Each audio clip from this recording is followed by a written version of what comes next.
Nah, nah, kita kembali lagi mengenai marketing ya. Jadi apa menjadi sales marketing. Biasanya setelah 6 bulan sampai 1 tahun di lapangan, seorang sales atau marketing juga selain memiliki data pribadi, dia juga harus melapor gitu ya. Sales admin gitu ya. Itu tiap hari harus dilakukan sebenarnya.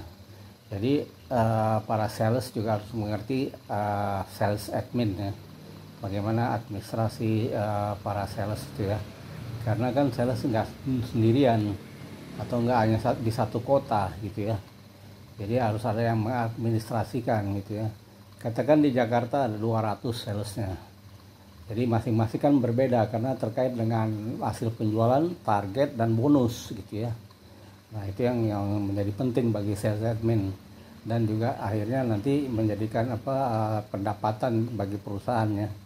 Kalau di Jakarta ada 100, terus di Jawa Timur itu ada 200, Jawa Barat 100, nah, jadi hampir 1000 salesman-nya itu bagi produk-produk konsumer ya, atau makanan. Jadi para sales juga harus belajar bagaimana sales admin mengadministrasikannya agar semua penjualan yang dilakukan oleh sales itu beres sampai ke kantor gitu loh. Kalau sekarang kan lebih mudah, jadi ya ada alatnya ya, maupun juga barcode, dan juga ada sistem WA ya, jadi dengan aplikasi WA bisa dilaporkan segera gitu ya apa yang dijual, katakan sampai jam 4 sore atau jam 5 sore, jadi harian ya, real time per hari. Jadi sales admin itu yang ada di kantor dapat monitor gitu ya, baik pergerakan para sales maupun juga barang-barang yang berhasil dijual dalam satu hari ini gitu. Jadi sehingga gampang mengambil keputusannya pada hari esoknya atau dalam mingguannya apa yang harus dilakukan berikutnya gitu. Jadi setelah 6 bulan atau 1 tahun ini di lapangan atau juga udah mulai sering bekerja sama dengan sales admin, dan paling tidak langkah berikutnya seorang sales bisa jadi asisten sales manager ya. Itu kalau bidang produk ya. Kalau bidang jasa keuangan seperti asuransi itu berbeda lagi ya, atau juga penjualan produk-produk keuangan lainnya itu agak berbeda dibandingkan dengan produk-produk yang konsumer ya. Jadi setelah 1 tahun itu biasanya sales itu, seorang sales lebih udah menguasai lapangan lah istilahnya begitu ya, menguasai pasar. Jadi kemana-mana dia pergi dia udah tahu baik secara transportasi maupun juga keadaan di pasar gitu ya, bagaimana pemilik toko atau juga langganan itu bereaksi atas produk-produk yang dijual oleh para sales ya. Katakan juga ada yang mungkin rusak, ada yang kurang diminati oleh para pembeli gitu ya. Nah itu harus diperhatikan juga dan harus dilaporkan segera mungkin gitu ya apa yang terjadi di lapangan gitu ya, atau di pasar. Selanjutnya para sales dalam menempuh karirnya ya setelah 1 tahun itu juga pertama-tama sudah meningkatkan juga pengetahuan tentang marketing, dan juga mulailah belajar bahasa Inggris gitu ya, secara mandiri aja belajarnya gitu.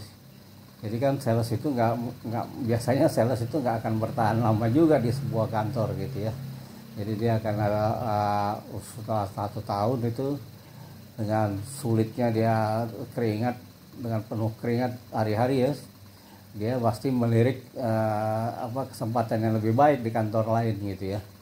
Jadi dia sebaiknya seorang sales juga udah mulai belajar bahasa Inggris lebih intens lagi. Kedua juga menambah pengetahuan lainnya seperti ekonomi ya. Ini bagi yang masih baru tamat SMA ya. Kalau yang sudah tamat S1 mungkin nggak ada masalah gitu ya. Dan berikutnya lagi harus belajar juga strategi marketing gitu ya. Bagaimana para manajer memformulasikan strategi marketingnya gitu ya. itu harus dipelajari juga. Jadi secara manual, bisa belajar di textbook atau bisa belajar dengan pengalaman juga ya. Nah, katakan seorang sales ini sudah 2 tahun di produk yang sama juga di lapangan ya, masih bertahan di produk yang sama juga. Dia sudah melirik ke industri lain ya, sektor lain, katakan sektor keuangan, itu harus dipelajari juga ya. Seperti apa, sales untuk produk namanya pinjaman online ya, satu itu. Kedua, asuransi. Ketiga, produk lainnya ya, seperti perbankan. Kalau sekarang jarang perbankan itu memasarkan, biasanya dengan online saja gitu ya. Biasanya masih ada juga kartu kredit, masih ada gitu ya. Jadi itu harus dipelajari juga strategi penjualan untuk produk-produk jasa keuangan gitu ya, atau jasa perbankan. Nah, sehingga di sini sudah kalau masuk jasa perbankan itu biasanya bahasa Inggrisnya agak lebih bagus gitu ya. Nah, seorang sales gitu apabila terus-terusan akan meniti karirnya di bidang sales, itu bahasa Inggris harus bagus.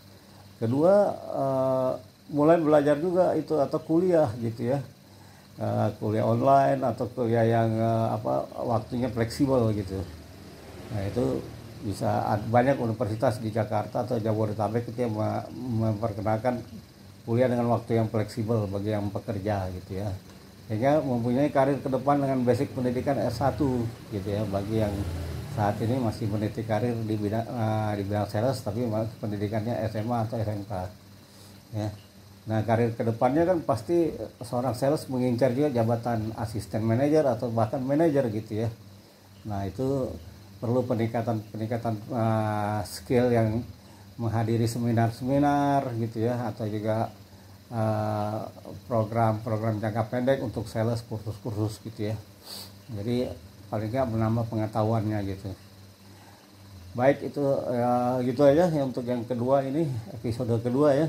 Lanjutan nanti episode ketiga, apabila salesnya ini sekarang udah jadi sales marketing manager, nanti kita akan lanjutkan lebih dalam lagi. Oke deh, terima kasih ya.